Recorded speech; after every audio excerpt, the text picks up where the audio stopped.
제가 1년에 한 번은 반드시 욥기를 설교합니다. 왜냐하면 인간의 고난에 대해서 이렇게 상세히 급이 다르게 진짜로 다루는 책은 세상에서 오직 하나 욥기밖에 없기 때문입니다. 보통 우리는 만고불변의 진리로 죄를 지으면 벌을 받는다. 나에게 닥친 고난은 대부분 다 내가 지은 죄 때문이다. 그래서 우리는 하나님께 가서 회개하고 용서받아야 한다. 또 의인은 절대 망하지 않는다. 의인은 결국 만사 형통한다. 정말 그렇습니까?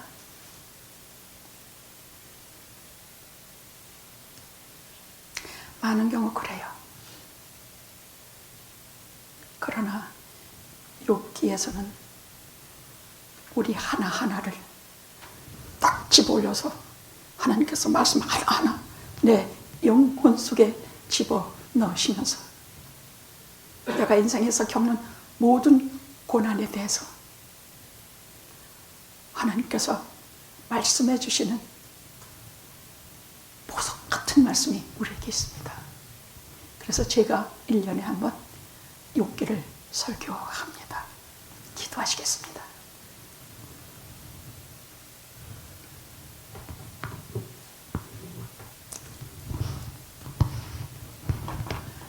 그저 그런 뻔한 소리 하지 않게 해 주시옵소서. 그것이 만병통치인 것처럼 아무데나 우리의 고통의 현장에 덧칠하지 않게 해 주시옵소서. 분명히 살아계신 하나님의 말씀을 듣고 우리의 각종 여러 어려움 속에서 헤치고 이길 수 있는 깃발을, 승리의 깃발을 저희 손에 오늘 쥐어 주시옵소서.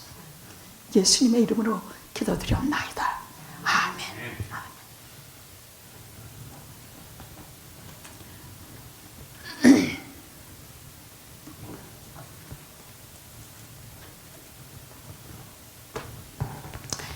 인간 관계 속에서 진정한 사랑이 확인될 때는 언제인가 하면 돈이 많을 때가 아니라 가난할 때입니다. 건강할 때가 아니라 병들었을 때입니다. 우리가 하나님을 언제 가장 잘 믿게 되는가? 우리가 성경 공부할 때, 신학 공부할 때? 아닙니다.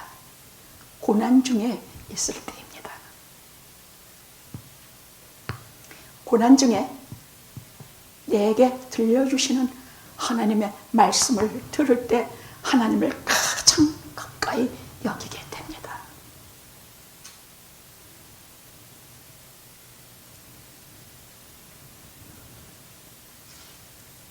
그러나 그 고난은 너무나 치열해서 때로는 사랑하는 이를 잃고 때로는 내가 가진 재물 전부를 잃으며 심지어는 건강을 회복할 수 없을 정도로 건강을 잃기도 하고 반드시 그 고난에는 희생이 따릅니다. 그래서 그것을 통해서 깨닫는 게 하나 있는데 사랑하는 이도 내 것이 아니구나. 재물도 내 것이 아니구나. 건강도 내 것이 아니구나 하고 평소에 손에 쥐고 놓지 못하던 것들을 다 고난을 통과하면서 손에서 놓게 됩니다. 이것을 보석이 되는 과정이라 그래요. 정금같이 되어나가는 과정이라고 성경은 말씀하십니다. 사람은 하루아침에 정금같이 되지 않습니다. 처음에는 한결같이 잡석입니다.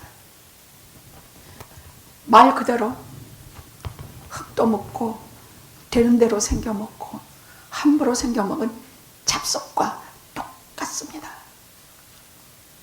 하나님께 대해서는 물론 인간의 인생에 살아가는 길조차 ABC도 모릅니다. 그러나 고난을 통과한 후에는 하나님에 대해서 참으로 가깝게 느끼고, 사람에 대해서는 저 사람의 고통과 아픔을, 그래서 한 걸음 더 가까이 다가가 그의 눈에 흐르는 눈물을 씻어주는 보석이 됩니다.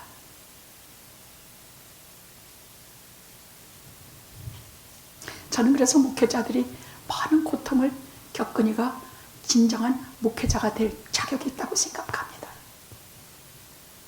많이 아파보고 많이 고통당해보고 재물도 잃어보고 눈이 캄캄한 일도 겪어본 자만이 하나님을 가까이 한 자요, 사람의 겉이 아니라 속을 볼 줄 아는 눈을 열게 해주시기 때문입니다. 저는 영화계 성도님들이 이런 분이 되기를 원해요. 다 거룩한 성자가 되지는 못해도 하나님 앞에 다 정금 같은 보석들이 되기를 간절히 바랍니다.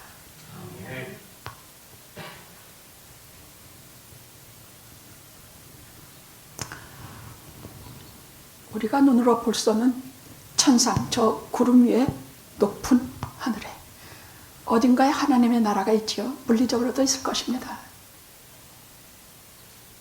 우리 눈에 안 보여도 어디엔가 거대한 하나님의 나라가 있을 것입니다. 앞서간 성도들의 영혼도 있고 천사도 있고 하나님도 계시고 성자도 계시고, 근데 거기가 그렇게 먼 것 같지 않아. 그냥 예수님이 운명하시고 곧 강도도 십자가 강도도 운명해서 하나님 나라에서 저들이 만났으니까 멀지 않아요. 거기 가려면 한참 걸리고 하는 거 아니에요. 금방 가요. 하나님의 나라가 가까이 있어요. 천상 그 높은 곳에서 하나님께서 세상을 막 돌아다니고 돌아온 사탄과 말씀하시는 것이 나와요. 너 어디 다녀오느냐? 무엇하고 왔느냐? 땅을 두루두루 살피고 왔나이다. 그럼 사탄이 가는 일이 뭐겠습니까? 이 땅은 지 것이니까 마음대로 돌아다니면서 뭘 찾았을까? 우는 사자와 같이 믿는 자들을 삼켜보려고 다녀왔습니다. 항상 예수 잘 믿는 사람들은 사탄이 잘 쳐다보고 있는 것만 사실입니다.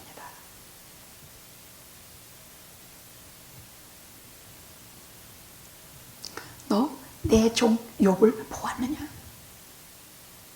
그는 순전하고 흠이 없는, 참으로 하나님께서 이렇게 칭찬한 사람은 아마 구약에서 욥이 가장 하나님께서 진짜 아주 완벽하게 칭찬하고 계세요. 욥기를 쭉 보면 그의 친구들이 와서 위로한답시고 하는 설교가 한결같이, 네가 이런 것을 받는 것은 네 죄 때문이 아니냐? 너 아니라고 네가 의롭다고 떠들지만 어떻게 이렇게, 너 어디 숨은 죄가 있구나. 계속 그렇게 말할 때 그들은 너무너무 욥을 모르고, 친구지만 욥을 전혀 몰라요.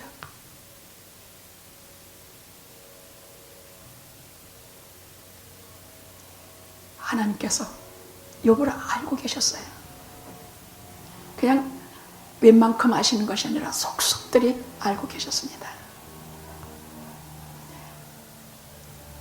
하나님, 그 사람이 당신께서 주시는 부유함이라든지 자녀라든지 가정이라든지 이 모든 것을 그 은혜들을 받지 않아도 그렇게 하나님을 경외할까요? 아마 그거 없어지면 저거 하나님을 원망하리다. 그래, 그의 생명을 빼놓고 내가 그를 내 손에 붙이마. 이게 무시무시한 얘기예요. 물론 하나님께서 사탄에게 그를 내주실 때는 첫째 조건이 있어요. 어느 한계까지예요. 그 이상은 어림도 없어. 우리가 아무리 마귀한테 시험을 당하고 마귀가 우리를 끝도 없이 정말 쫓아서 못되게 굴어도 그 한계가 있어. 그 이상 넘으면 절대 안 돼. 둘째, 하나님께서 그 동안에도 당신의 사람들을 극진히 보호하시고 끝까지 책임지세요. 그러니까 시험을 당해도 너무 놀라지 마십시오.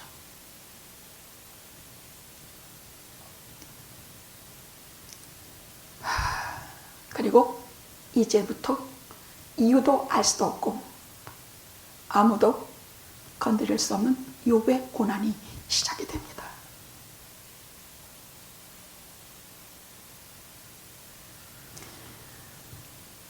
우리가 그 뻔한 얘기, 모든 고난은 네가 저지른 죄의 값이다. 의인은 절대 멸망하지 않는다. 여러분, 이런 설교를요, 보통 많이 이런 설교하고 실제로 여기에서 우리가 위로를 얻거나 하느냐? 더 양심이 무겁고 더 힘들고 그저 끝에 하나님의 용서, 회개하면 용서받는다. 아니, 회개도 하나님의 은혜 아니면 회개는 할 수 있는가? 그러면 많은 목회자들이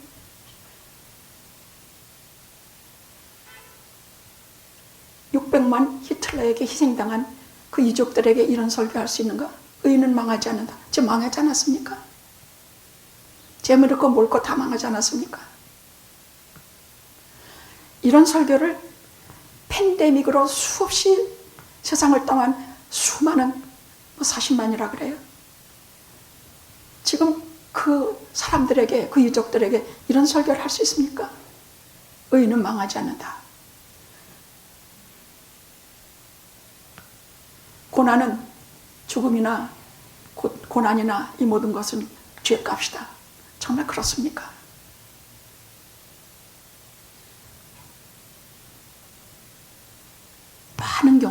많은 경우 우리의 죄값인 경우는 있어요. 성경이 그렇게 말씀하시니까. 그러나 많은 경우 우리의 고난은 알 수가 없고 하나님께서 또 말씀도 안 해주세요.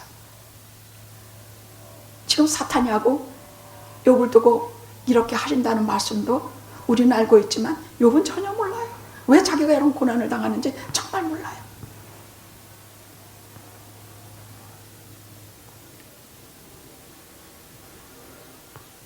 자, 저는 전에는 욥기를 설교할 때 항상 제일 첫째 포커스가 욥이 당한 고난의 그 참혹함이었어요. 그 다음에 조금 더 신앙에 눈을 뜨고 하나님의 성품에 관해서 눈을 뜨고 인생에 관해서 간단한 것이 아니라는 것을 눈을 뜨면서 그 다음에는 욥의 신앙 고백에 관해서 포커스를 뒀어요. 그리고 앞으로 제가 할 수 있다면 마지막으로 하고 싶은 얘기는 고난에 대한 하나님의 응답이에요. 하나님이 하시는 말씀이에요.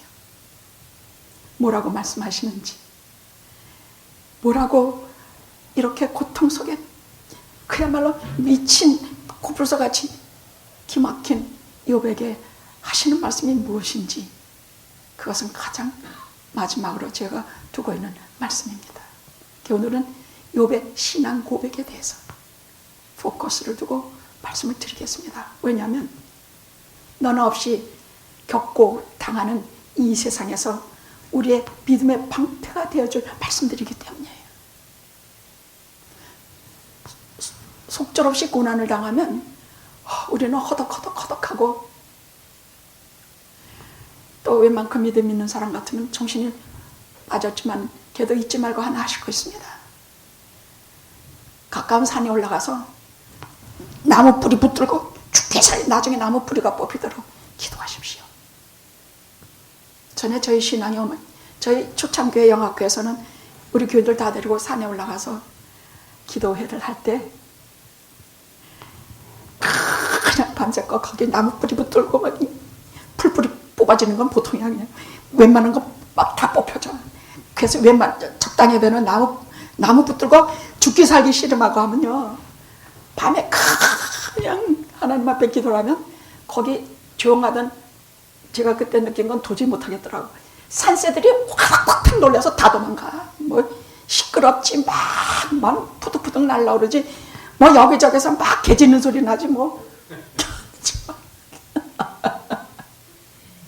나무 뿌리가 뽑히도록 기도는 해야 되겠는데, 그래도 그리하십시오.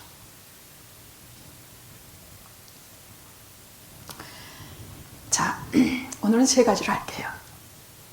첫째, 욥의 신앙 고백을 오늘 포커스로 두고 할게요.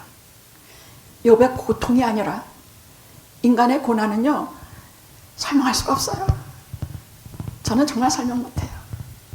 그걸 제가 언제 확실하게 느꼈냐, 우리가 당하는 보통 고난이나 고통은 대강 우리가 설명할 수가 있는 고통이나 고난이에요. 대강 내가 짐작해 볼 수 있는 것들이에요. 내가 몸을 막 굴리고 추운데 옷도 막 안 입고 다니고 막 이러면 우리 감기 걸려요. 그죠? 그 정도는 그래서 우리가 또 더 심해져서 그나마 안 고치면 폐렴 걸리고 또 뭐하고 이런 과정을 우리가 대강을 아는 고통들이에요. 고난이에요. 근데 제가 고난에 대해서 도저히 할 수 없는 것이라는 걸 깊은 절망을 느낀 것은, 여러분도 아시는 것처럼 제 조카놈이 당뇨병 말기에 들어서서 나이 젊은 나이에 40도 안 돼서 눈도 잃고 다리는 잘리게 되고 매주 한 번씩 가서 신장 결석해야 되고, 이렇게 걔를 바라보면서 제가 느꼈던 그 불가사의, 제가 무슨 남보다 그렇게 큰 죄를 지은 것이 있는가? 소위 말하는 그 설교들, 그때 그 설교들 듣기도 싫었어. 뭐 이래야 됩니다, 저래야 됩니다, 회개해야 됩니다, 뭐 내 죄를 뭐 어떻게 해야 됩니다, 뭐 하나님 앞에서 뭐 어쩌고 저쩌고. 그게 그런 걸로 설명이 되는 그 고난이냐고. 그게 40도 안 돼서 그 부모로부터 계속, 우리 집은 딸만 넷인데 첫째 내가 대대로 당뇨로 심각한 상황을 겪어요. 둘째 내도 그래. 간신히 저에 와서 당뇨가 스탑이 됐어요. 그럼 나는 당뇨만 없냐? 천식에다가 뭐에다가 병원에 가야 될 걸 스케줄을 꼽으니까 한두 개도 아니야. 탁 한도 벌었어.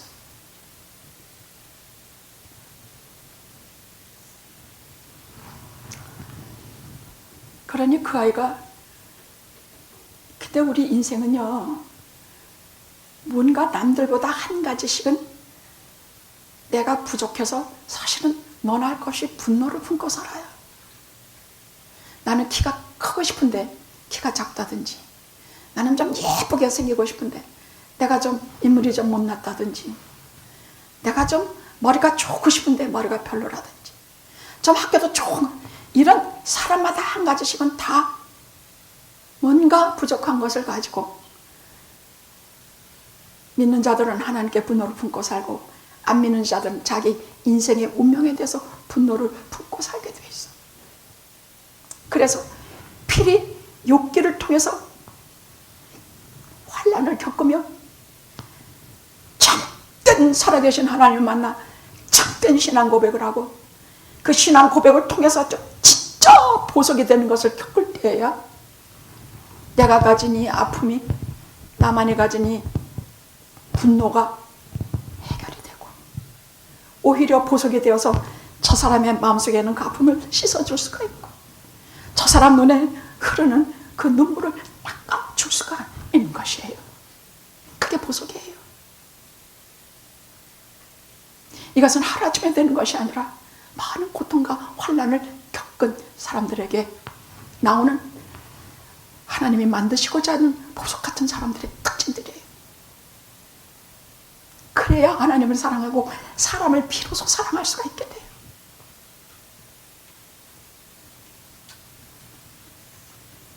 자, 첫 번째의 말씀은 주께서 거두신다. 1장 20절에 있는 첫 번째 신앙 고백이에요. 둘째 신앙 고백은 내 눈으로 주를 보리라. 19장 20절에 있는 말씀이에요. 마지막 내가 정금같이 나으리라. 23장 10절에 있는 말씀. 이 신앙 세 가지의 신앙 고백을 가지고 오늘은 말씀 나누려고 그래요.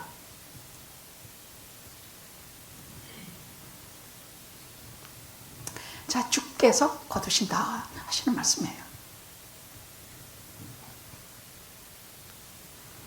제일 처음 닥친 환난은 재산이 다 없어지는 것이에요. 재산이 다 없어져. 동양에 제일 가는 부자인데 자기가 무슨 큰 잘못도 안 걷고 뭐 어떻게 손 써볼 사이도 없이 하루아침에 쫄딱 망해 거지가 되어버려요.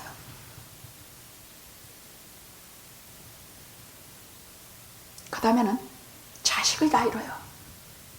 7남 3녀인데 잔치하다가 지붕이 내려앉아서 10명이 한꺼번에 다 죽어요. 그러니까 이것은 사탄이가 하는 것이 아니야. 욥의 생각엔 그런 것이야. 하나님이 하시는 일이야. 왜? 이렇게 정확하게 빈틈없이 완벽하게 고난을 주시는 것은 이렇게 완벽하신 하나님 외에는 아무도 할 수 없는 일이야. 그래서 하나님이 하신 줄 알았어. 마귀가 해도 이렇게까지 못해. 하루아침에 쫄딱 거지가 된다든지 자식 열을 하나도 남기지 않고 다 데려간다든지 이런 일을 하나님이 하시는 것이야.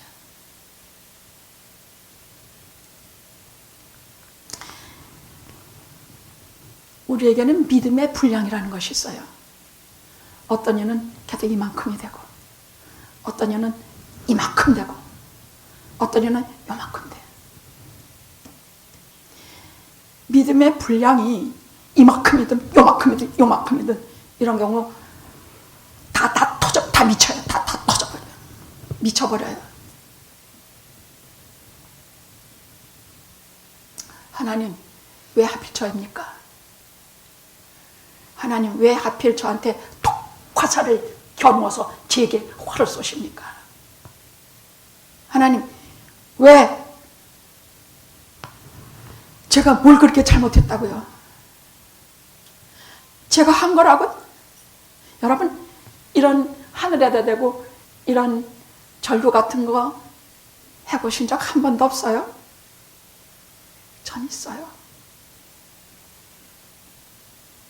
목사님 얼굴 훤하고 뭐 고생하는 거 없어 보이고 눈물 젖은 빵도 먹어본 적 없어 보여서 우리 목사님 뭘 아시랴 하지만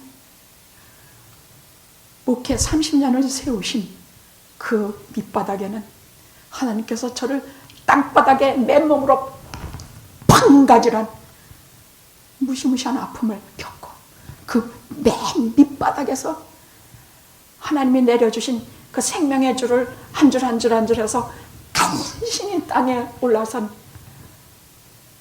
절대적인 아픔과 고통이 있는 사람입니다. 그래서 저는 욥기를 전체 설교하기가 힘들어요. 통곡과 오열이 터지지 않고서는 이 말씀을 할 수가 없지만 그러나 이 속에 면면이 흐르는 욥의 분노와 욥의 미칠 것 같은 분통과 하나님 내가 바다 괴물입니까? 내가 무슨 당신 무슨 그런 말은 없지만 공칙입니까? 하나님 대체 나를 내가 뭔데 하나님 나를 분초마다 다투시며 내가 뭔데?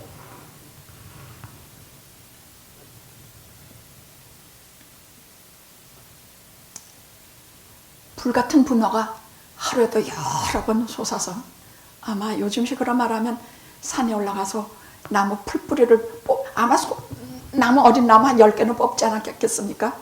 계속 기도하고 뿔 뽑고 나무 뿌리 뽑고 하면서 그런 기도를 하지 않았겠습니까? 이 환난을 통해서 욥도 느끼고 우리도 느끼는 것은 인간이 얼마나 연약하고 행복이라는 것이 얼마나 날아가기 싫고 하나님이 한번 입김을 훅 불어버리시면 우리는 이 세상에서 형체조차 찾을 길이 없는 존재라는 것을, 그래서 이 세상의 행복은 진짜 실체가 아니야. 뭘 우리가 느끼게 되느냐?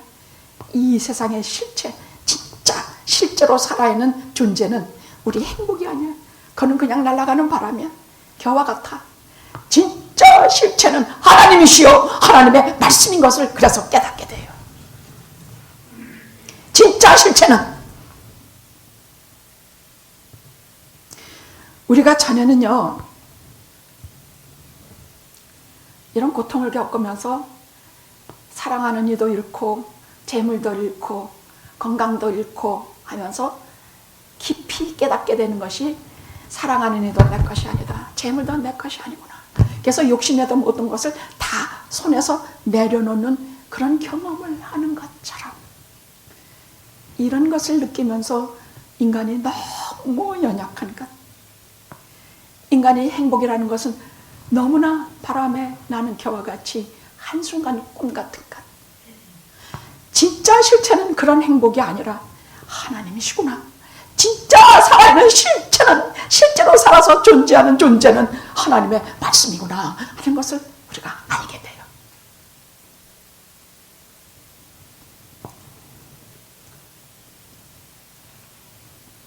그럼 어떻게 살아남아야 되는가? 욥이 일어나서 옷을 찢고 머리를 밀고 하나님 앞에 엎드려 경배하여 가로되, 내가 우태에서 적신으로 나왔은즉 내가 적신으로 돌아갈지라. 맨몸으로 나왔으니까 맨손으로 돌아갈 것이다. 내게 주신 분도 야훼 하나님이시오, 취하시는 분도 야훼 하나님이신 여호와의 이름이 영광 받으실지라. 이런 것은 생각도 못 해본 얘기예요. 아무리 예수 아니라 예수를 50년 믿고 몇 년을 믿었어도 이렇게 재산도 잃고 자식들 다 잃었는데 이런 말을 할 수 있다는 것은요, 저는 욥기를 읽기 전에는 생각도 못했던 얘기예요. 그냥 제가 기껏 그때 했던 소리는 하나님 나를 사랑하시니까 이것을 지나가게 하시리라, 해결해 주시리라. 하나님의 사랑에서, 예수 그리스도의 사랑에서 끊을 자 없으니 너희들이 누가 나를 이 고통에 놓아드랴. 이 속에서 나를 구해내시려는 나를 사랑하시는 내 주님밖에 없사오니 주여 이것을 기억해 주시옵소서. 허덕허덕 길거리를 다니면서 그렇게 하나님께 기도한 그런 것은 있지만, 주신 분도 하나님이시고 취하시는 분도 하나님이시니 그 이름에 영광이 있을지어다. 이러니 하나님께서 이 사람을 사랑하지 않겠습니까? 하나님께서 순전하고 흠이 없어서 이 땅의 수많은 생명들 중에 욥의 생명을 가장 최우위로 치지 않았겠습니까? 우리도 다 못해도 흉내는 내봅시다. 해봅시다. 우리 하늘아버지 아닙니까?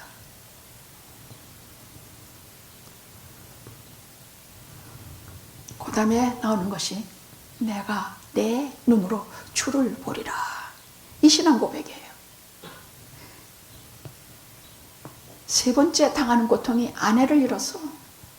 그것도 무슨 뭐 죽어서 이런 것이 아니야. 아내가 그 꼴을 가만히 보더니 야 하나님 저주하고 죽어. 그리고 휙 나가버렸어. 아니 다른 목사님 설교집이나 뭐 이런 곳에서 보니까 뭐 이런 여자가 있는가, 뭐 남편이 지금 이판인데 서로 위로하고 이러지 못할 망정. 아니요. 우리 인생 그렇게 쉽게 보지 맙시다. 많은 경우 남편이고 아내고 그렇게 하나님 섬긴다고 지금까지 극진했거늘 그게 무슨 꼴이냐. 재산 다 뺏어가셔. 자식 새끼 다 주고 얼굴 그 하나님 저주하고 죽어. 그리고 사라져버려요. 처음에 말했죠. 우리가 진정한 사랑을 확인할 때는 우리가 부유할 때가 아니라 가난할 때다. 우리가 건강할 때가 아니라 아플 때다. 하나님을 진실로 느낄 때는, 진실로 하나님께 대한 믿음이 생길 때는 우리가 성경 공부할 때나 우리가 신학 공부할 때가 아니다. 내가 고난에 있을 때 나는 진실로 하나님을 믿는다. 하나님 없이는 누구도 우리 옆에 영원히 있지 않습니다. 하나님을 믿어야 내가 아플 때, 내가 돈 없을 때, 내가 자식 다 잃을 때, 내가 다 아무것도 없어질 때 하나님이 그를 내 곁에 있게 하시고 하나님께서 그 속에 입김을 불어넣으시오. 인간의 사랑이 아닌 하나님의 진실한 사랑을 우리에게 알게 하시는 것입니다. 평생 우리가 가장 끊임없이 해야 할 일은 하나님을 믿는 것입니다. 위를 쳐다보는 것입니다. 땅을 보지 말고 세상의 아픔을 보지 말고 하나님을 보십시오. 눈에 보이지 않지만 저 보좌에서 지금 나를 다 알고 계십니다. 지금 내가 하는 말 자체가 신앙 고백인 줄 압니다. 아이고 나 죽었다 하면 그것이 내 신앙 고백이에요. 아이고 나 살았다 사랑하는 주님이 계시니 이것이 내 신앙이에요. 가져가시는 분도 하나님이시오. 주시는 분도 하나님이시오. 이것이 우리가 입으로 하는 것이 전부 신앙 고백입니다. 심지어는 가슴속으로 말하지 않고 품고 있는 말도 하나님은 다 말로 취급해서 알아들으십니다. 우리가 평생 할 일은 하나님을 믿고 하나님을 신뢰하고 주시는 분도 하나님이시니 가져가시는 분도 하나님이시다. 그러니 또 주실 거 아닌가? 이렇게 생각하십시오. 가져가신다면 주신다는 것을 전제로 하시고 가져가십니다. 이게 성경이 하시는 말씀입니다.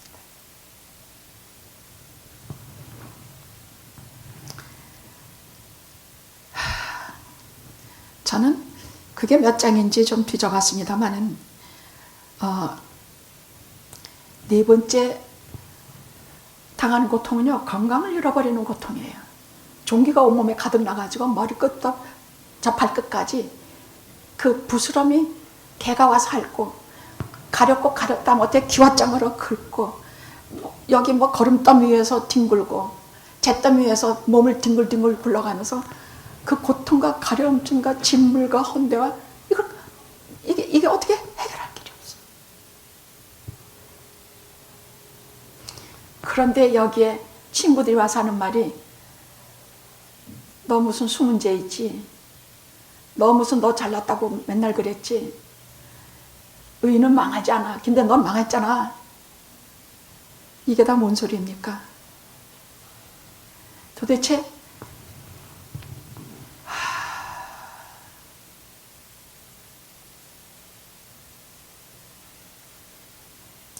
저 사람은 왜 저렇게 눈이 멀어버렸지요? 저 사람이 소경이 된 것은 자기의 죄입니까? 부모의 죄입니까? 성경의 심지어는 주님께 그렇게 물어봐요. 거기는 하나도 그 사람의 죄라고 하신 말씀 절대로 없으세요. 그것은 하나님의 영광을 위하여 그렇게 말씀하세요.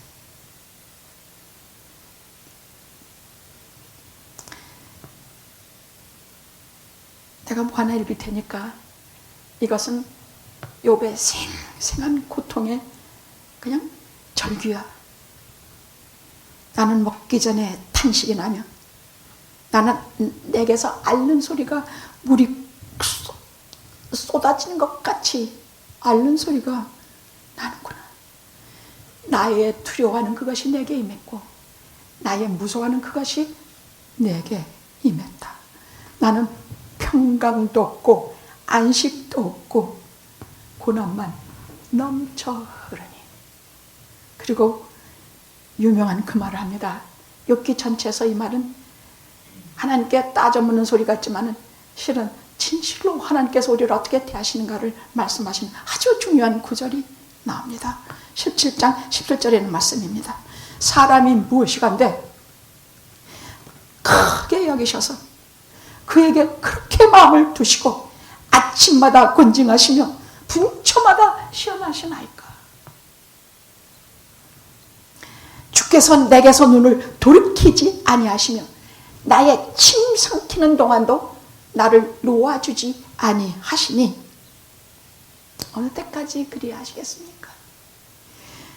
내가 범죄하였은들 주께 무슨 해가 됩니까? 내가 죄를 지은들 주께 무슨 죄가 된다고 주님의 짐만 그렇게 무겁게 하십니까? 나를 내버려 두시고 놓아 두소서. 저는요, 욥기를 통해서 어쩜 이렇게 욥은 내가 하고 싶은 말이 이렇게 다 할까? 자식 잃고 재산 잃고 건강까지 잃었을 때 저는 사람들이 하나님 앞에 감히 불경스러워서 하나님 앞에 이렇게 못하고 거기에 설교자들이 가서 너 특히 말기암 걸려서 지금 죽음을 눈앞에 둔 한 번은 저희 교회 교인이 나를 너무 오라가라 해서 정말 피곤해 사람 못 살겠는데 한 번은 꼭 가야 될 일이 생겼더라고요. 지금 무슨 암인지 몰라. 무슨 암으로 하여간 저 일본 원자 핵폭탄 때 그때 거기 있어가지고 피폭을 당했다 그래. 그래서 누나도 그렇게 죽고 자기도 그렇게 가는데 저희 교회 20년을 참으로 참되게 신실하게 신앙생활 아니에요. 근데 고차를 못 참아서 제가 비교적 다른 사람보다는 자주 가요. 그런데 그때 못 참아서 어디 가서 무슨 여자 목사님들하고 뭘 데리고 왔대. 근데 그 여자 목사님이 거기에 들어오자마자 하는 말이 야, 여기에 마귀가 가뜩이 있구나. 마귀가 가뜩이 있대. 이 병실에 지금 죽음을 앞에 두고 사생겼다는 사람을 앞에 두고 여기 마귀가 가뜩 있구나. 이 마귀 나가라 저 마귀 나가라 뭐 어쩌고. 그 사람의 그 환자가 울기 시작을 했어요. 너무너무 우는 거야. 우리 목사님 데려와, 우리 목사님 데려와. 야, 여기 마귀가 꽉 차는데 뭐 어쩌고. 그리고 그 다음 말 기억도 안 나. 너무 기가 막혀서. 그게 무슨 목사야. 내가 이 목사에 대해서 내가 좀 욕을 하자면 내가 목사 30년 한 것도 모자라. 죄송하지만 우리 아버지 어머니 다 목사예요. 그래서 나는 교회를 너무 잘 알아요. 그 목사님도 너무 잘 알아. 그래서 참 목자, 거짓 목사를 너무 잘 알아. 이게 여자 목사 이게 뭐야? 남이 병실에 가서 남이 어렵고 힘든 자리에 가면 꼭 그따위 짓을 해. 저쪽에다가 가게를 하나 어렵게 가게 차렸어. 그리고 거기 와가지고 여자 목사라고. 왜 또 여자 목사들이야 또? 왜 다 그렇게 못되게 구는 것들이 다 여자 목사들이냐고. 여자 목사 드물지. 연합감역에서 여자 목사 이민 1세 목회하는 여자 목사는 몰라. 이민 1세 지금까지 나 하나밖에 없다고 생각하는데 왜 여자 목사는 그렇게 많으냐고. 날라리 같은 목사들 말이야. 그 목사라 부르기도 부끄럽고 창피해. 거기 남이 그날 기도를 해주러 거길 들어갔더니 지가 먼저 나를 앞에 탁 차고 내가 이제 목사님 오셔서 교인이 반가우니까 나를 먼저 탁 치고 지가 앞에 가더니 막 기도하자! 그러고 우리 교인들 데리고 막 기도하자! 근데 내가 거기 가서 기도하겠습니까? 자, 말없이 밖으로 나왔으니까 해가 멜까 왜 안 들어오세요? 대꾸도 안 해서 대꾸도. 그거 뭐 하는 짓들이야. 그 집에 가서 축복 기도를 하겠다는 것이야? 그 집에 복을 빌러 간 것이야? 망하라고 빌러 간 것이야? 이 환자가 죽으라고 간 것이야? 살라고 간 것이야? 뭐하러 가서 그 짓들을 하느냐고. 그래서 그건 할 수 없이 내가 쫓아갔습니다. 그래서 그 마누라하고 딸 불러가지고 욕을 바가지랬어. 저 폭대에다 세워놓고 욕을 바가지랬어. 너희들 성결려면 하나만 섬겨. 하나님도 한 번만 섬기고 교회도 하나만 섬기고 목사님도 하나만 섬겨. 이것저것 불러다 이게 뭐하는 짓이야. 이 사람이 기도해주면 이만큼 날게 이만큼 날 것 같고 우리 목사님 기도해주면 이만큼 점점 더 많아. 야! 그런 기도가 됐어. 우리가 기도의 대상은 살아계신 하나님 한 분이야. 한 분이 살려주시면 그분이 살려주시면 사는 것이고, 아니면 아니야. 그럼 우리는 이 땅에 하늘날까지 목회자 할 일은 이 사람의 생명을 살려주시기를 기도해야 되는 것이야. 죽으라고 기도하는 법은 없는 것이야. 마귀가 꽉 찼다니 죽으라고 하는 거냐 뭐냐 이것들아. 그것도 다 나가라 그래서 다 나가라고 다 쫓아냈어.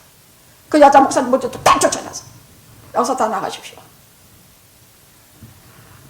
하나님은 우리를 살리시는 하나님이지 죽이신 하나님이 아닙니다. 혹시 우리가 육체를 벗어서 죽는다 해도 우리의 영혼은 영원히 살게 만드시는 하나님이십니다. 그래서 우리는 영원히 삽니다. 마귀가 꽉 차있다니요. 간절히 손을 잡고 기도해줬어. 간신히 안심을 시키고 그래줬어. 사람이 무엇이간데 분초마다 하나님은요, 여기 말씀이 그대로야. 우리가 침을 삼킬 동안도 두지 않고 우리를 주시하고 계시. 하나님은 진짜 우리에 대해서 너무너무 예민하셔요. 나는 그렇게 예민하시는, 그래서 하나님은 투기하시고 질투하시는 하나님이시라고 말씀하셨어. 나 하나를 두고 절대 안 뺏겨. 절대 누구한테 안 뺏겨요. 투기하고 옷다 대고 말 같은 것한테 왜 뺏기냐고 하나님이. 절대. 예수님께서도 마지막 기도, 요한복음 17장 마지막 기도에 하나님께서 내게 주신 사람들을 하나도 잃지 않고 내가 다 보존하였나이다. 우리 그런 사람들이라는 얘기예요. 하나도 잃지 않고 다 보존하였나이다. 우리가 주님의 이름을 부리고 하나님 앞에 기도하는 순간부터 우리는 다 주님 앞에 보존을 받는 사람들이라는 얘기예요. 아셨죠? 응? 그러다 죽음의 현장은 성경에 나와. 성도의 죽음은 하나님께는 값진 것이라고 말씀하고 계세요. 태서 나를 안아내신 즉 내가 머리가 백발 뜰 때까지 내가 죽음의 자리에서조차 나를 영접하시리로다. 하나님은 우리가 죽음의 자리에조차 우리를 영접하시는 하나님이야. 마귀가 들어서 득실거리라고 하는 게 아니야. 영화계를 20년 당겼다면 20년 당긴 그에 대한 강 목사의 사친 기도가 있는 것이야. 어디다 대고 까불기. 사람이 무엇이간데 이처럼 크게 여기시고 내가 무엇인데 이렇게까지 간섭하십니까? 내가 진짜 분초도 쉬지 못하게 나를 간섭하시고 내가 침 삼킬 동안도 가만두지 아니하시고 나를 헤아리시니 내가 뭡니까? 내가 범죄한들 하나님께 무슨 애가 그렇게 있습니까? 내가 죄를 졌는데 하나님 왜 그렇게 나를 들볶으십니까? 하나님한테 무슨 해가 그렇게 간다고? 하나님 나를 그렇게 죄 짓는 거 그렇게 결사적으로 말리시고 정말로 속상해 하십니까? 정말 저는 이런 말씀을 참 많이 드렸어요. 근데 하나님 정말 그러세요. 이 많은 성경에서 욥기에서 아주 위대한 구절 중에 하나야. 이 말씀은 하나님께서 우리를 어떻게 다루시며 우리를 어떻게 간섭하시며 우리를 어떻게 취급하시는지를 아주 상세히 말씀해 주시는 아주 위대한 구절 중에 하나예요. 욥은 지금 이렇게 발악하고 하나님 앞에 대드는 것 같지만 아닙니다. 이 속에는 하나님께서 자기를 어떻게 취급하는지 알고 자기가 하나님 앞에 어떤 존재인지를 깨닫고 이후에 우리들을 위해서 이렇게 가르쳐준 말씀입니다. 분초를 다투시며 나를 상관하십니다. 어떤 것도 절대로 그냥 두지 아니하시고 하나님은 나와 상관하십니다. 그래서 이 세상에서 신앙이 없는 자들이라는 것은 하나님과의 관계가 없는 자들이야. 우리 신앙은 세 가지의 기본적인 게 있어요. 첫째는 대신관계, 하나님과의 관계야. 이 하나님과의 관계에서 죄만 짓고 딴짓만 하고 하나님을 찾지도 않고 어려운 일고 조그만 일고 큰 일고 전혀 하나님 부르지도 않고 무슨 일에도 하나님하고 여기 하나님과의 스토리, 신앙의 순례길에서 하나님과의 관계에 대해서 아무것도 없이 텅 빈 거야. 아무것도 없어. 근데 하나님과의 관계가 있는 사람은 거기 쫙 기록이 돼 있어. 생명록과 행위록에 다 기록이 돼 있어. 이 사람은 무슨 죄를 졌을 때 주의 보혈로 쫙 지어놓으셨어. 주의 보혈이 쫙 지어놓은 자족이 있어. 내가 무슨 죄를 졌는데 나는 기억해도 주님께서는 이것을 당신의 보임을 쫙 지어버려서 주홍같이 붉은 죄를 흰 것으로 깨끗이. 그래서 하나님과의 관계에 있어서 그 행위록에는 증거가 있는데 예수 그리스도의 어린 양의 보혈이 쫙 그어져 있는 것이야. 이것이 하나님과 우리의 진정한 관계인 것이에요.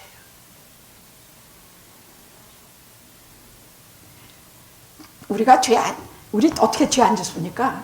죄 안 지을 수 있는 사람 자신 있는 손 좀 들어보세요. 그럼 그 수많은 죄를 어떻게 하는데? 하나님과의 관계에 있어서 하나님, 제가 이러이러했는지 이것을 용서해 주시옵소서. 하나님, 제가 이리이리 했나이다. 하나님 이랬나이다. 근데 어떤 장로님은 마지막 석상에서 그렇게 우시더라고요. 내가 이렇게 했습니다. 하나님, 제가 이랬습니다. 그래서 이렇게 손을 꼭 잡고 감사합니다로 바꾸십시오. 내가 이러한 죄를 졌지만 하나님 감사합니다. 주님의 보혈로 나를 씻어주셨으니 제가 감사합니다. 이걸로 다 바꾸십시오. 그래서 정말로 그렇게 감사합니다. 마음에 캥기던 모든 죄를 감사함으로 다 씻고 하나님께로 갔어요. 첫째, 대신관계에서는 가장 하나님과 내가 관계에 있다는 것은 어린 양 보혈의 피예요. 죄를 씻어주신 흔적이에요. 또 대인관계는 여러분 기본적으로 하나님을 사랑하고 하나님과의 관계에서 죄 씻음을 받은 사람들은요, 대인관계에서 어떤 보석들이 되느냐 하면 그 사람의 고민이나 한숨이나 눈물이나 이것을 알아. 그 고난과 고통과 괴로움을 알아. 그래서 한 걸음 더 나아 그의 눈에서 눈물을 씻어주고 그의 가슴 속에 하나님의 말씀으로 위로로 채워주면서 그가 대인관계에서 진정한 사랑을 베풀 줄 아는 사람이 돼요. 사랑이 뭡니까? 처음에 우리는 보통 다 에로스 같은 사랑만 사랑이라고 생각을 해요. 뭐 보통 두 가지로 나눌 수 있죠. 하나는 스토르게 무슨 필레오, 부모의 사랑 무슨 사이가 하나 다 에로스의 사랑으로 두면 돼요. 그것은 인간적인 사랑들이에요. 이것은 반드시 끝이 있고 퇴색해. 그러나 아가페의 사랑에서 하나님의 사랑이 있어요. 그래서 우리가 이 사랑의 여정을 걷는 길은요, 첫째로는 처음에는 에로스의 사랑의 길을 걸어요. 나면은 이성도 사랑하고 부모도 사랑하고 친구도 사랑하고 에로스의 사랑을 걷다가 특별히 이성과의 사랑에서 고통을 겪고 나면, 좌절을 겪고 고통을 겪고 나면 그 다음에 영원한 다시는 목마르지 아니하는 사랑에 대해서 눈을 뜨게 돼요. 이성과의 사랑에서는 그것이 없는 것을 알아요. 그것은 언젠가는 다 썩어지고 사라져버릴 것을 알아. 그러나 여기에 대해서 눈을 떠서 진정하고 영원한 사랑에 대해서 내게 다시는 목마르지 않은 물을 주시옵소서. 내가 그다. 그리스도의 사랑에 대해서 눈을 뜨게 돼요. 이거 모르면 하나님 사랑도 모르고 인간에 대한 사랑도 모르고 가요. 마지막 나 자신과의 관계가 있어요. 나 자신과의 관계는 자존심만 많고 자긍심이 없어. 사사건건이 자존심만 세워. 참 피곤한 사람이에요. 별걸 다 자존심을 세워. 우리가 진정 가져야 될 것은 자긍심이야. 자긍심. 나를 존귀히 여기고 내가 하나님 앞에 어떤 존재라는 것을 알아서 하나님을 알게 되면 내가 어떤 존재인 것을 알게 돼. 아들을 주고 값을 주고 산 존재이구나. 그래서 이것이 있을 때 이런 신앙과 이런 믿음이 있으면 인생 살기가 이게 희미해지고 점점 말씀 다 안 듣게 되면 신경질만 내고 꼴보기 싫어져요. 사람 딱 꼴보기 싫어져요. 그래서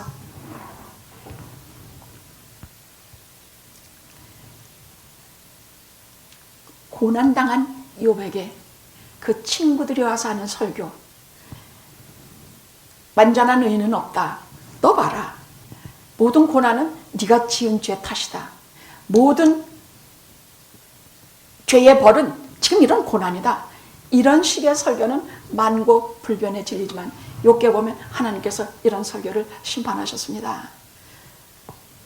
자기가 이런 식의 뻔한 이게 상황에 따라서 사람에 따라서 하나님께서 각자 다 다르게 다루시거늘. 우리 생긴 거 보십시오. 누구도 다 다르게 생겼습니다. 그렇거늘 이런 식의 말씀을 하면서 저가 어떻게 하나님께로 가까이 가는 것을 기대할 수가 있겠습니까?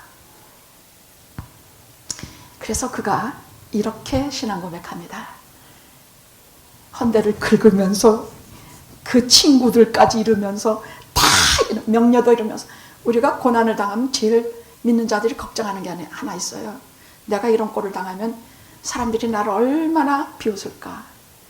나는 이래도 하나님을 얼굴에 먹칠하는 것은 내가 정말 괴롭다. 어떻게 예수 믿는 자들이 저런 꼴을 당하지? 이걸 가장 무서워해요. 그러나 보십시오. 내가 알기에는 나의 구속자가 살아계시니. 구속자라는 것은 기업을 물을 자라는 뜻이야. 고일이라는 뜻이야. 기업, 내 이뤄진 기업도 찾아주고 내 이뤄진 것을 다 복수할 것을 다 해주시는 기업, 나의 구속자가 살아계시니 후일에 그가 땅 위에 서실 것이라. 내 이 가죽 이것이 썩은 후에 내 육체를 다 벗으니 내가 내 육체 밖에서 하나님을 비리라. 하나님이 없어서 이런 고통을 당하는 거 아니야. 내게 이런 구속자가 없어서 이런 고통을 당하니 후일에 그가 땅에 서서 내가 육체 밖에서 그를 배울 때 그가 나의 기업을 물을 자, 나의 고엘, 나의 전부가 되어주실 것이다 하는 신앙 고백입니다. 마지막 합시다. 내가 정금같이 나오리라. 나의 가는 길을 오직 그가 아시나니 내가 이 단련을 받은 후에는 정금같이 나오리라.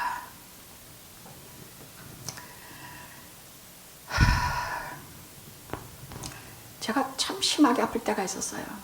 뭐 위기 같은 경우를 한 3번을 겪었는데 한 번은 피가 너무 모자라서 수혈은 해야 되겠는데 참 심각한, 그때 이렇게 병원에 갔더니 눈병원에서 지금 실명이 시작되고 있다고 얘기하지, 뭐 몸에는 장기가 하나씩 둘씩 다 파괴됐다고 하고 있지, 피는 너무나 수준에 내려가서 이게 이렇게 너무 심해지면 현기증 같은 것도 안 나요. 하나도 안 나요. 그냥 창백해지고 그냥 스르르 생명의 기운이 떨어져서 피가 모자라면 그렇게 그냥 죽어요. 그렇게까지 위험했는데 그때 이렇게 보니까 사람들은 건강하게 그냥 잘 먹고 잘 자고 막 왔다 갔다 하고 막, 이야 진짜 부럽더라고. 나만 혼자 이런 병에 걸리고 이렇게 고독하게 이렇게 혼자서 쓰러지는구나 하고 진짜 눈물이 나더라니까. 정말 고통을 당하면요 남들은 다 괜찮은 것 같아. 나만 어려운 것 같아. 그런데 그것이 그렇게 생각하지 말아야 될 이유가 있어요. 내가 극심한 고난과 환난 중에 있다는 얘기는 하나님께서 그 많은 사람 중에 나를 딱 집어내셨다는 얘기야. 딱 집어냈어. 왜 집어내셨는지, 그 다음부터 막 용광로에도 집어넣고, 그 다음에는 막 하나님께서 날 땅바닥에 내동댕이 치시기도 하시고 정말 혹독하게 나를 다루세요. 아이고 나 죽는다 막 이렇게 하면서 거기에서 빠져나오는 게 있는데 죄의 불순물들이야. 교만하고 못돼 먹고 혈기 부리고 이렇게 하는 것들이 아이고 나 죽는다면서 이렇게 다 빠져나오기 시작해. 심하게 아플 때, 재산 다 잃어먹을 때, 어려운 일을 겪을 때 아이고 하면서 막 우리에게 하나님이 딱 집어내실 때, 하나님께서 작정하시고 나를 집어내시면 그때부터 시작이야. 무서운 위기예요. 무서운 위기지만 반드시 나의 가는 길을 그가 아셔. 내가 이런 것이 교만 같은 거 이런 게 있으면 안 되는 거 아시고 나를 정금같이 만드시는 과정을 위해서 용광로에 집어넣고 땅바닥에 내팽개질 하시는 것이라는 것을 우리 그렇게 믿고 가시면 돼요. 야, 난 죽었구나. 내가 그래서 죽었구나. 절대로는 난 살았다. 정금같이 나오리라 하셔야 돼요. 그것이 설교라는 이유예요. 정금같이 나오리라.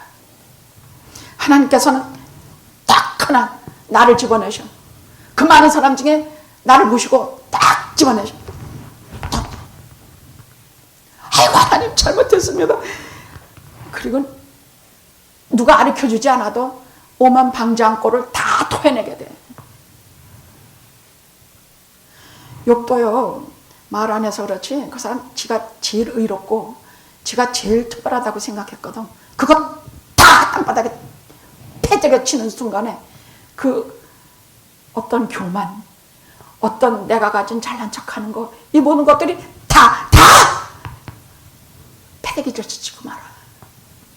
하나님이 집어내셔서 패대기 친 사람은요 제일 먼저 생기는 것이 겸손이에요. 남을 나보다 낮게 여기는 것이에요. 고통당하는 사람을 함부로 말하지 않아요. 죄 짓는 사람을 함부로 비방하지 않아요. 35살에 회개하고 울고불고 간신히 생명만 살아서 척추는 반은 부러지고, 저는 지금도 척추 아파서 지금도 발을 못 펴요. 말 타다가 떨어져가지고 지금도 앉아있다가 일어나면 하면 비명소리가 저절로 나요. 그래도 저는 하나님께 감사해요. 왜? 그렇게 패대기 치실 때, 그 높은 말에서 땅바닥으로 내팽개 치실 때 제게 제일 먼저 없어진 것이 나 잘난 척하는 것이 있어요. 나는 정말로 잘난 척했어.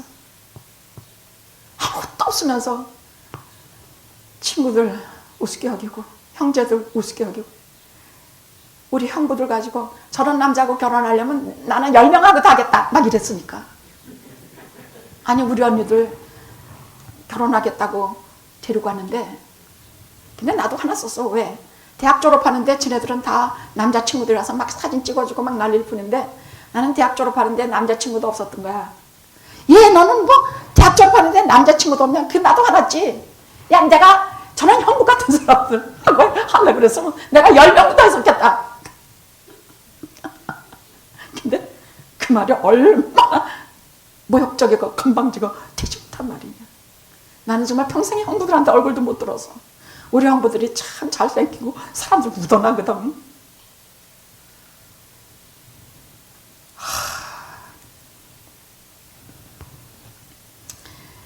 하나님께서 나에 대해서 오래 참으시는 이유는, 여러분 내가 죄를 많이 짓는데 내가 하나님 날 오래 참으신다면 반드시 목적이 있으세요. 그것은 나를 정금같이 만드시기 위함이라는 것을 꼭 아셔야 합니다. 정금같이 된다는 말은 하나님 앞에서 내가 첫째 정직하고, 하나님 앞에서 순결하며, 두만 품지 말아야 돼. 정직하고 순결하며 위선적이지 않고 열정을 품은 그런 보배를 만들기 위함이에요. 정금같이 나온다는 말은 이것을 말해. 하나님 앞에 내가 정직하고 순결하고, 뭐 하나님 앞에서 혹은 날 동계산하고 앉아있는 거, 맨날 돈 욕심만 부리는 거, 하나님 와서 두만 품는 거, 더러운 마음 품는 거, 이거 아니야. 그런 건 점검 아니야. 그건 불순물은 벌써 패대기 쳐서 다 없애야 돼. 첫째, 하나님 앞에 정직하고, 둘째, 하나님 앞에 정결하고, 셋째, 그러나 꼭 하나 남는 것, 열정, 뜨거운 열정이 있는데 하나님께 대한 열정이요, 사람에 대한 열정이에요. 그것이 정금 같은 보석을 만드신 하나님의 목적이에요. 사람에게는 어떤 사람이 정금이냐? 다른 사람의 죄와 실패를 알아. 그것을 알아야 다른 사람의 죄에 대해서 기대해 줄 수 있지 않겠는가? 다른 사람의 죄와 실패를 공감할 수 있고, 둘째, 다른 이의 한숨과 눈물을 알고, 왜 우는지, 왜 한숨을 쉬는지. 저는 한참 교인들하고 평소에 팬데믹 나기 전에 이렇게 여선궤장이 휙 지나가는데, 이렇게 지나가는데, 아, 저 사람이 오늘 많이 슬프구나. 이게 그냥 느껴져. 그냥 이렇게 얼굴빛만 봐도, 목소리만 들어도 그게 느껴져 와. 알게 돼. 그 사람의 눈물과 한숨을 알아. 무슨 내용인지는 몰라. 그러나 저가 마음으로 눈물 흘리고 있다는 것을 알아. 그리고 묵묵히 자기를 부정하고 십자가의 길을 걸어가는 것, 이것이 정금 같은 사람, 하나님이 만드시고자 하는 목적의 사람입니다. 아셨죠? 하나님에 대해서는 어떤 거라고? 첫째, 정직함. 둘째, 정결하며. 셋째, 열정을 품은 자.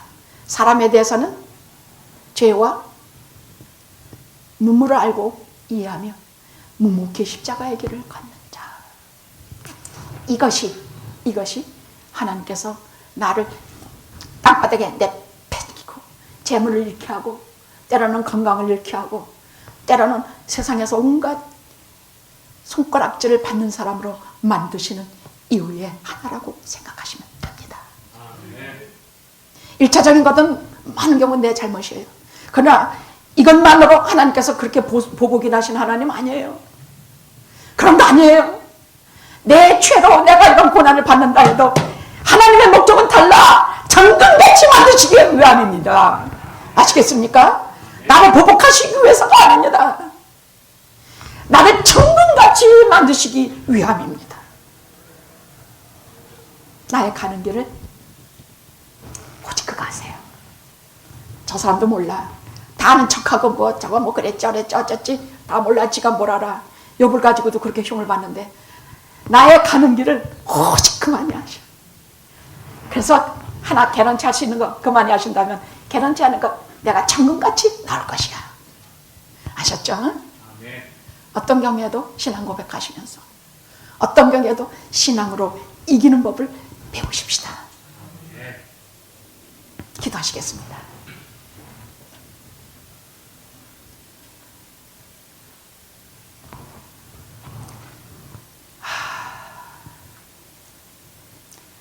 내가 하나님께 대하여 귀로만 들었었습니다. 남을 통해 간접으로만 들었던 고난 후에는 내가 직접 눈으로 주를 배웠나이다. 그리하여 항상 내 곁에 계시는 하나님, 전에는 다른 사람의 하나님이었지만 이제는 나의 하나님이 되어주셨나이다. 영광 존귀 세세토록 우리 하늘아버지께 있게 하옵소서. 예수님의 이름으로 기도드리옵나이다. 아멘. 아멘. 팬데믹으로 불평하지 맙시다. 응? 어렵고 힘들고 도대체 이게 끝이 어디냐 속상해하지 맙시다. 나의 가는 길을 오직 그가 하신다면 팬데믹을 통해서 우리가 장금같이 나올 것입니다. 됐습니다. 우리 그걸 찾다가 제가 복음성가에서 못 찾았는데 하나님의 기쁨이 되는 자 뭐 그런 거 있지요. 그걸 찾다가 제가 못 찾았습니다. 하나님의 사랑을 사모하는 자인가? 기쁨이 되는 자? 너로 인하여 기뻐하시고 19장 19장입니까? 너로 인하여 기뻐하시고 그게 뭐 어떻게 시작합니까? 옳지, 그거 합시다. 네, 19장 그거 합시다. 복음성가 19장 합시다. 나 주님의 기쁨 되기 원하네.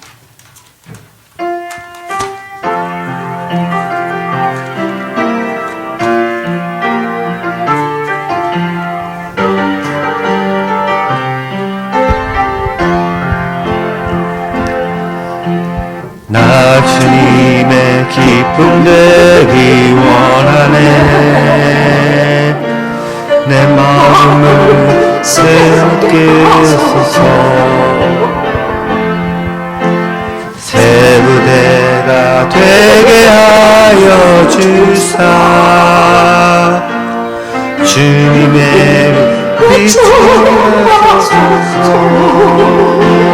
내가 원하는 한가지 주님의 기쁨이 되는 것. 내가 원하는 한가지 주님의 기쁨이 되는 것. 겸손히 내 마음 드립니다.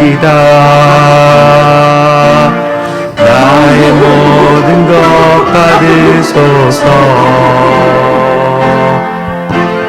나의 마음 깨끗게 씻어주사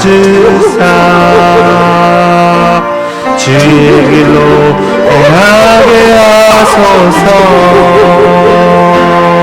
내가 원하는 한 가지 주님의 기쁨이 되는 것. 내가 원하는 한 가지 주님의 기쁨이 되는 것.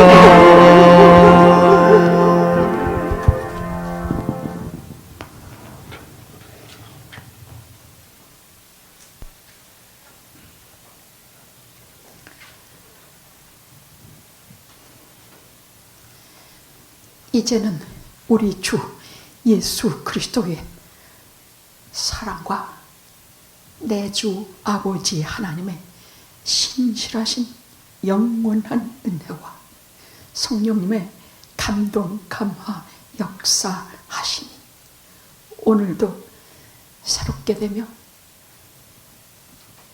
정한 보배가 귀한 보배가 되어 돌아가는 영화연합감리교회 성도님들 머리 위에 온 세상의 하나님의 자녀들 머리 위에 이제와 영원토록 함께 하시기를 간절히 축원하옵나이다. 아멘.